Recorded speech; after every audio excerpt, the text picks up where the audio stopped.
where Jim's lovely coach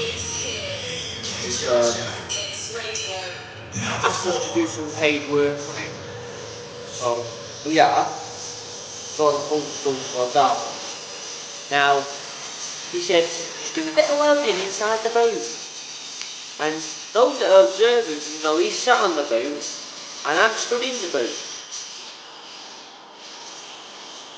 He's observant enough. So what we've done so far is basically floor out and swept the dust. Buses just over there out the shop. So if anyone would like a nice National Express coach, then we can post it to you in 86 weekly parts with a special price of £3.99 an issue.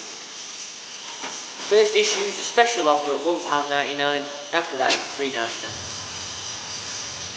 Where you build your own National Express coach, the Leyland Tiger this. So we'll grab you and we'll see what we've done so far. We have no idea what hassle this was going to be. Turns out, quite a hassle. So this is the back end of a Tiger. No, not that Tiger, this Tiger. Dirty bastards. So if I climb in the Tiger's back end, and Yayo cameraman can hand round as we go round. So what we had was 2 floor panels in here. It was very cramped getting them out because we was underneath. As soon as we got one up, it became a lot easier. We've got one left just here, just at the front. But all this should be held in with angle iron, which is what this side's held in with a bit dark. And this side's previously been done with rivets.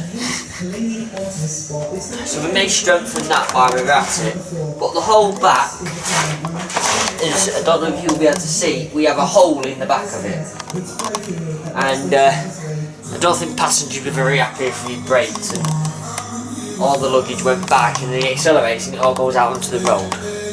However, it's ideal drainage.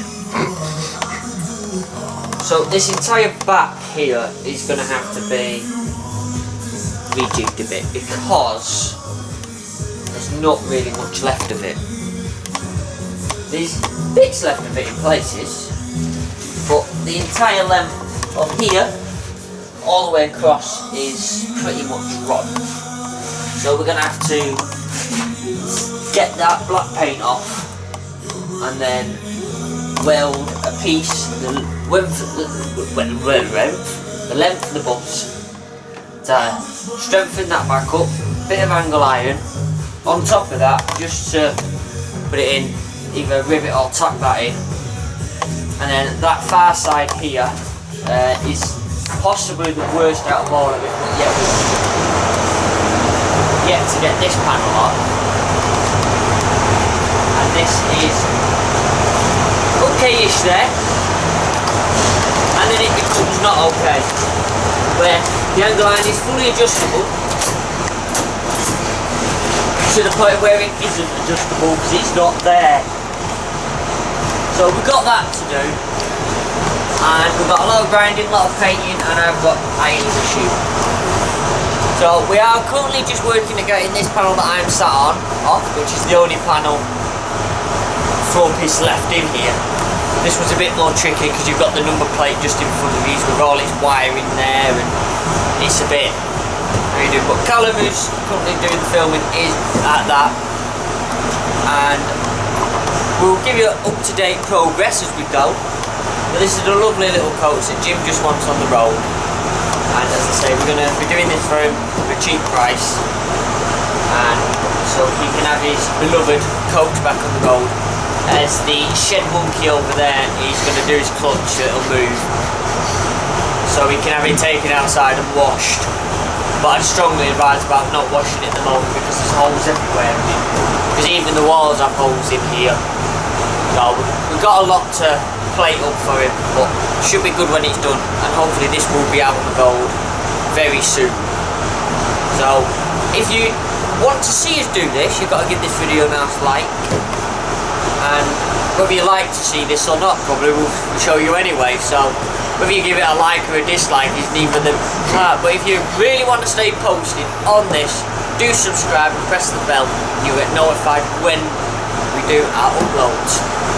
So thank you very much for watching this little piece. We'll do a little more shots just to tag on the end, but thank you for watching, and until the next time, don't forget to like, comment, subscribe. We've got Discord, Teespring and all them. All the links are down below or at the side, depending where YouTube want to put them these days. Because, you know, it's like big fish, little fish cardboard box around it. But we'll get this off and then we'll bring you inside and we'll just give you a quick spin around once we've got this off. Because once we've got this off, we can see what this bar's like. I mean, we can see in places it's rotten. So that's why, because we we're going to try and leave this floor piece in, but we can see it's rotten, so it's got to come out. Because there's no point doing all that work and then not doing this, so sorted.